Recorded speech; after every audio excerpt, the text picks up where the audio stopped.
Welcome back to Threads of Truth, where real-life mysteries meet internet speculation.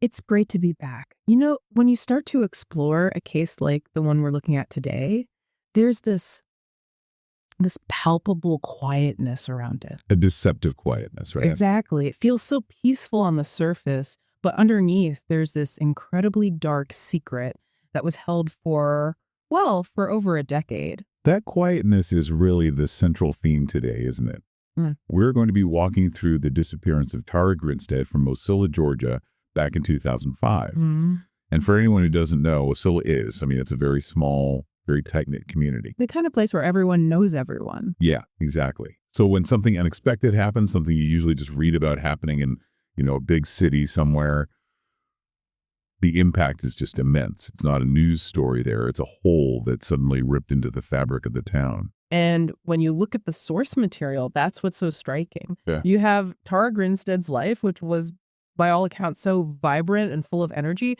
And then you have the way that life was just erased. So silently. Silently. It's maybe the ultimate example of how a person can just vanish without ringing any immediate loud alarm bells. Let's talk about her. Tara Grinstead was 30 years old. She was a high school history teacher at Irwin County High School. And very well loved from everything we've read. Her colleagues described her as having a magnetic personality. Absolutely, a real pillar of the community. She was involved in beauty pageants. She was even Miss Tifton back in 1999, and she coached other girls. She was just deeply, deeply connected to her students in her town. Her life seems so normal, stable. Completely, right up until that weekend, Saturday, October 22, 2005.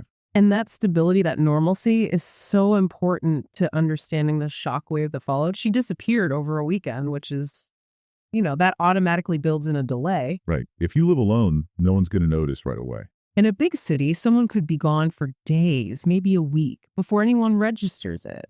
But in Ocilla, the alarm system was her routine. It was her job.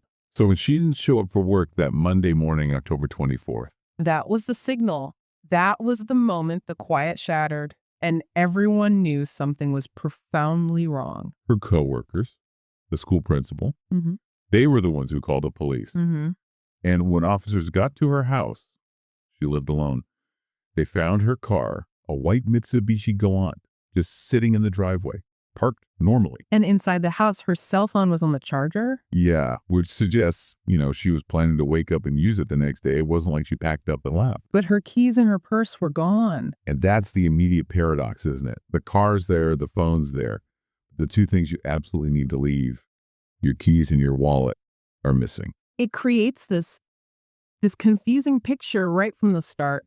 And what was even more unsettling for law enforcement was that there were no signs of a forced entry, no broken windows, no kicked-in door. So that points to one of two chilling things.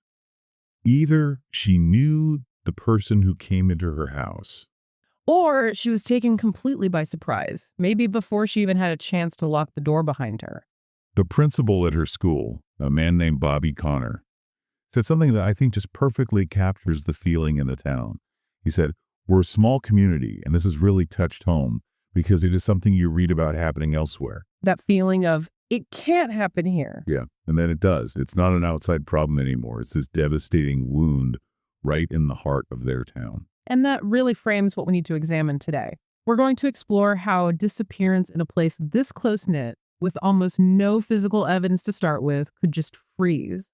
A cold case for 12 years. And then it wasn't some brilliant forensic breakthrough that cracked it. No, it was a tip, a whisper from inside that same community. And from there, we have to analyze this incredible legal battle that follows where, the truth of what happened to her body was confirmed, but, the accountability for her murder remains, legally speaking, unresolved. It's such a complicated journey, from missing person poster to this really conflicted legal ending. Let's start at the beginning of that 12-year freeze, the initial investigation. Right. I think looking at that timeline, it really helps you understand where they focus their energy and ultimately why the case just hit a brick wall for so long, despite a massive amount of effort. So her last known movements. Yeah. Saturday, October 22nd. She was doing something pretty typical for her coaching young contestants at a beauty pageant. And after that, she went to a barbecue. She was last seen at about 11 p.m. that night. And after that, Nothing. Just silence. The Georgia Bureau of Investigation, the GBI, they were called in almost right away. Which is probably a good call. Oh, absolutely. The local police department knew this was something way beyond their resources. But even for the GBI, the scene itself was just confusing. Let's go back to that crime scene paradox. Uh-huh. No forced entry, no big signs of a struggle. The house wasn't torn apart. But there was one small, very important detail. A bedside lamp was broken. Just the lamp. Just the lamp. And that one object, it represents the single moment of intense, violent energy in an otherwise very neat and tidy scene. It suggests something happened incredibly fast.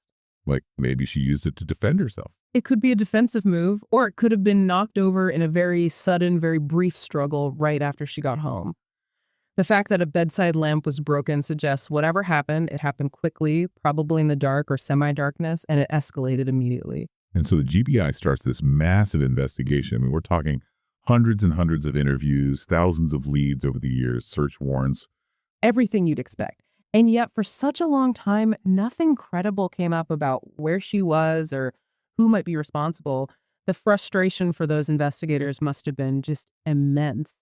It's interesting. I saw in the source materials that even as late as 2011, 6 years in, the lead investigator from the GBI insisted the case never went cold. Right. He said they were still getting tips every single week. They had a policy to review all their unsolved cases every year. So it shows they were dedicated. They kept working it, but they were just hitting a wall. They didn't have the key. And that brings us to what has to be the biggest forensic irony of this entire story. The piece of evidence that was talking, but nobody could understand. The silent evidence. In 2008, so 3 full years after she disappeared, the GBI finally announces a critical piece of evidence they've been holding on to. A single latex glove. Found in her yard. They said it was just a stone's throw from her front stoop. And that glove immediately becomes the single most important physical clue in the whole case. Absolutely, because on that glove, they confirmed, were 2 different DNA profiles. Tara Grinstead's DNA. And the DNA of an unknown man. Okay, so they have the perpetrator's DNA, or at least someone who's right there at the scene. That sounds like a case that's about to break wide open. Why on earth did they wait 3 years to tell the public about it? That is the central question of this whole period of the investigation. The most likely reason they waited is that they were trying to solve it quietly. They were probably running that unknown DNA profile against people they knew she associated with, discreetly behind the scenes, hoping for a match without tipping anyone off. And when that didn't work, they went public in 2008. Exactly. And they took that unknown male profile and ran it against everything they had. The Georgia State database, the National CODIS database. They compared it to dozens of men in her circle. And for the next 9 years, what did they find? Nothing. 0 matches. A complete wall. How is that even possible? They have his DNA. And this is where we have to really think about the forensic limitations of that time. A database like CODIS is only as good as the data you put into it. It can only find a match if the perpetrator's DNA is already in the system. Meaning he'd have to have a prior felony conviction. Correct. So the person who left that glove, he simply wasn't in the database, and he wasn't on the GBI's initial list of people to check. He was, to them, a ghost. So it wasn't a failure of the evidence. The glove was doing its job. It was a failure of the system to have a record of the person it belonged to. That's the perfect way to put it. The evidence was speaking loud and clear, but there was no corresponding voice recorded in their system to match it to. The GBI even called it a critical element to solving the case, but they had no way to apply it. It's maddening to think about. That key piece of the puzzle was sitting in an evidence locker for all those years. It is. And you also have to consider that in 2008, the kind of advanced forensic tools we have now, like investigative genetic genealogy. The thing that caught the Golden State Killer. Exactly. Those methods were either brand new or just not something the GBI was using then. If they had those tools back in 2008, this story might have ended much, much sooner. But they were relying on the old method of direct database matching, and the perpetrator, it turned out, had a clean record. So that decade-long silence, with the DNA just sitting there, it created this vacuum. And of course, the media and the public rushed in to fill it with their own theories. And in the early days, that actually did more harm than good. It just muddied the waters. Yeah, I remember seeing reports, like on 48 Hours Mystery, that tried to connect Tara's case to the disappearance of Jennifer Kess in Orlando. Right, which happened just a few months later. And while you can't blame investigators for looking for patterns, that connection ultimately went nowhere. It just burned up time and resources. And then came the, I guess what you'd call the internet-driven nonsense, the Catch Me Killer hoax. Oh, that was a particularly cruel distraction. In 2009, these bizarre videos pop up online from someone claiming to be a serial killer, and he actually claimed Tara Grinstead was one of his victims. And the police have to take that seriously. They have to. They spent a lot of time and resources tracking this person down. Turns out it was just a guy named Andrew Haley perpetrating this elaborate, twisted hoax. So these early years were just filled with these dead ends, the Kess theory, the hoax. It really shows you how hard it is for police to filter the signal from all the noise. But then, almost a decade later, the case gets a second life. And this is where you really see the power of modern true crime media come into play. This is the turning point. The Up and Vanished podcast. It launched in 2016. And the creator, Payne Lindsay, he wasn't just reporting on the story. His stated goal was to actually try and solve it. And that's a huge difference. He wasn't just a journalist, he was an active investigator in a way, and it worked. The GBI, local media, they all explicitly credited that show for shedding new light and reigniting public interest. Let's break down why that was so effective. The GBI says the case was never cold, but let's be honest, it was stagnant. Completely. So what did the podcast do differently? It injected sustained external pressure back into the community. Think about it. A national news story runs for a night or two and then it's gone. A weekly podcast that is about your town with a host who is physically in your town interviewing your neighbors. That creates this constant low-level pressure. People start talking again. People start talking. They start remembering things. And maybe, just maybe, if you're someone who's been holding on to a secret for 12 years, that pressure starts to feel very heavy. And that renewed focus is what finally broke the dam. The GBI confirmed that the big breakthrough in 2017 didn't come from a DNA match. It came from a tip. A tip that was almost certainly generated by all this new attention. And the source of that tip, I mean, this is where it gets very small town, very personal. The rumor was that it came from the girlfriend of one of the suspects. Bo Duke's girlfriend, Brooke Sheridan. The story that circulated was that Bo, while drunk, had bragged about what he'd done, about his involvement. After 12 years of silence. 12 years. And that one moment of intoxicated arrogance told to the wrong person was what brought the entire thing crashing down. So the GBI gets this tip, and they said it led them to interview subjects that had not been previously interviewed. And that led them straight to the arrest of a man named Ryan Alexander Duke on February 22, 2017. It was a complete shock to everyone, right? A total shock. Ryan Duke had gone to Irwin County High School where Tara taught. He was a student there about 3 years before she disappeared, but he was never on the GBI's radar, not once. Which just confirms it. The key to the whole thing was a local guy they had just completely missed. And it proved why the DNA database hit never worked. He wasn't in the system. The charges against him were immediate and severe. Murder, aggravated assault, burglary, and concealing a death. And the arrest warrants gave us the first official narrative of what supposedly happened that night. That Ryan Duke was burglarizing her home. She surprised him, and he strangled her with his hands and then removed her body. And this is where we have to start analyzing the motive. Because that charge burglary, it came under a lot of scrutiny. Right. The public was immediately asking, was this really just a random break-in that went horribly wrong? Or was burglary just the simplest legal charge they could use to cut her something more personal? And we should clarify, under Georgia law, burglary doesn't just mean theft. It means entering a home illegally with the intent to commit any felony inside. That could be assault, or it could be murder itself. That's a really important distinction, because a panicked burglar, you'd think they'd grab something and run, or maybe hit the person once with an object to get away. Exactly. But manual strangulation, strangling someone with your bare hands, is not quick. It's not easy. It's incredibly physical, and it's profoundly intimate and violent. It seems to completely contradict the idea of a simple panicked theft. It does. It suggests that the intent upon entering that house was to do serious harm from the start. It lends a lot of weight to the idea that this was about obsession or rejection, not about stealing a TV. The violence just seems disproportionate to a simple burglary. And when you combine that with the broken bedside lamp, it paints this picture of a very sudden, very brutal, very personal attack. Right. There's also this tragic little detail that came out from the community about the night she disappeared. Some of her neighbors, older folks, had this sort of informal system with her, a lamp code. Oh, a lamp code. Yeah. They would watch for her living room lamp to come on at night as a sign that she was home safe. Wow. A simple, quiet, small-town way of looking out for each other. And that night, it failed. They noticed the lamp didn't come on, but, maybe they just figured she was out late. They didn't want to intrude. Just heartbreaking to think about. It really is. It shows how even the most well-meaning systems can have gaps. And then there's the final piece of this section of the story.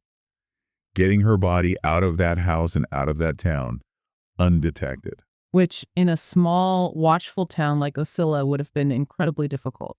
And the warrants, and later the full confession, revealed where they took her. A pecan orchard.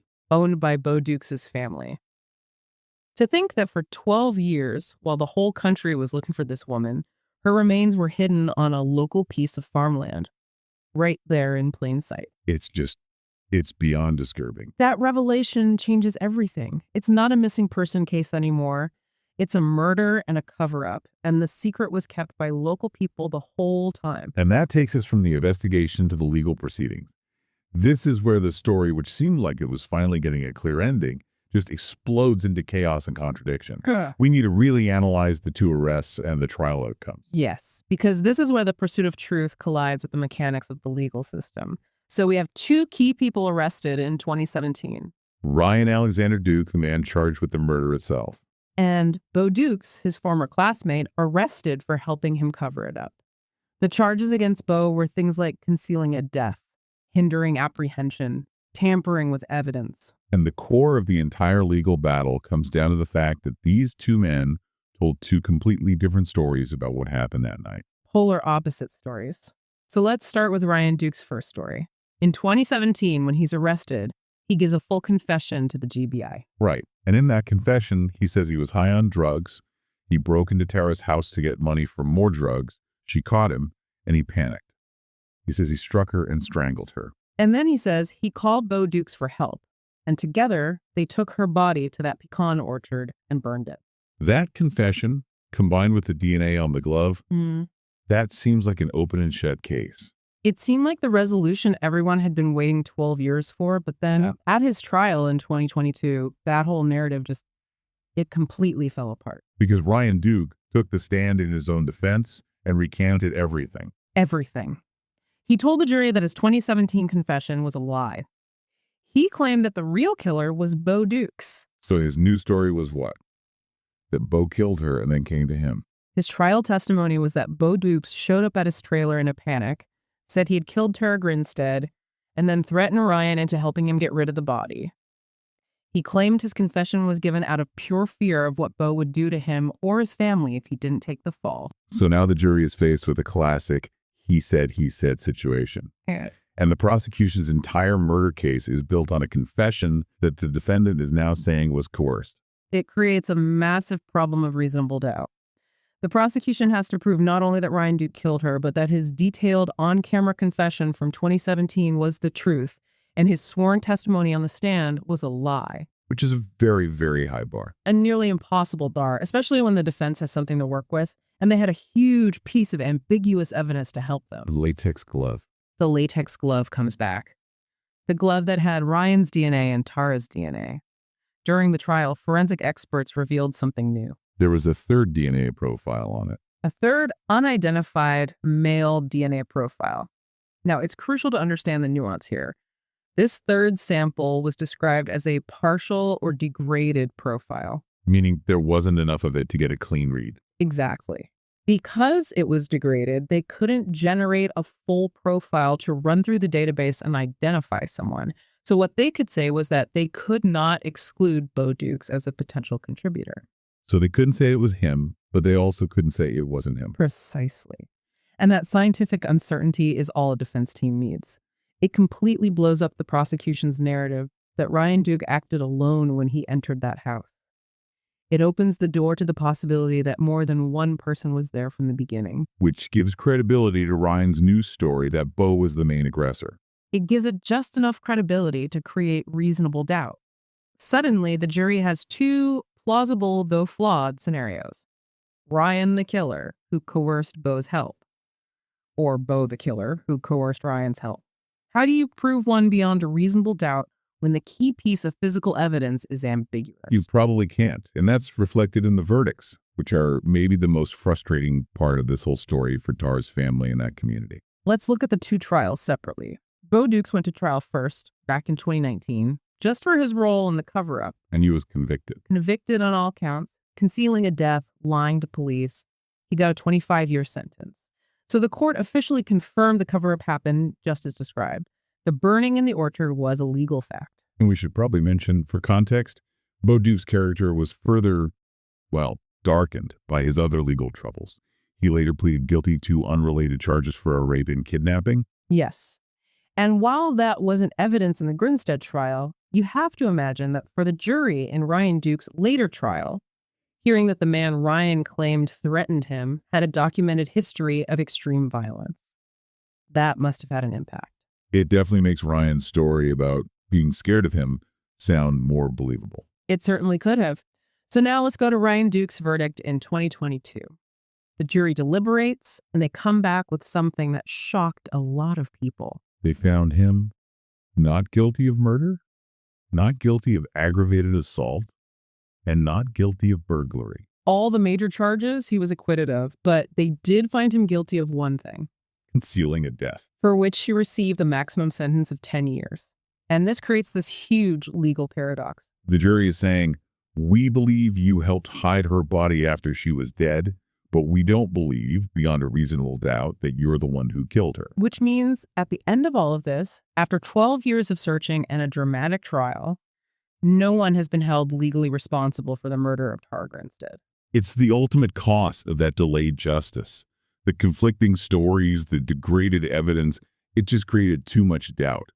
The man with his DNA at the scene, who confessed on tape, is acquitted of the murder, while his accomplice serves more than double the time for the cover-up.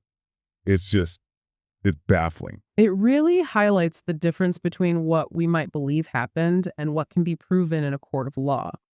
The state needed to prove Ryan committed the murder, but the defense just needed to suggest a plausible alternative. And with Bo Dukes' character and that ambiguous third DNA profile, they did.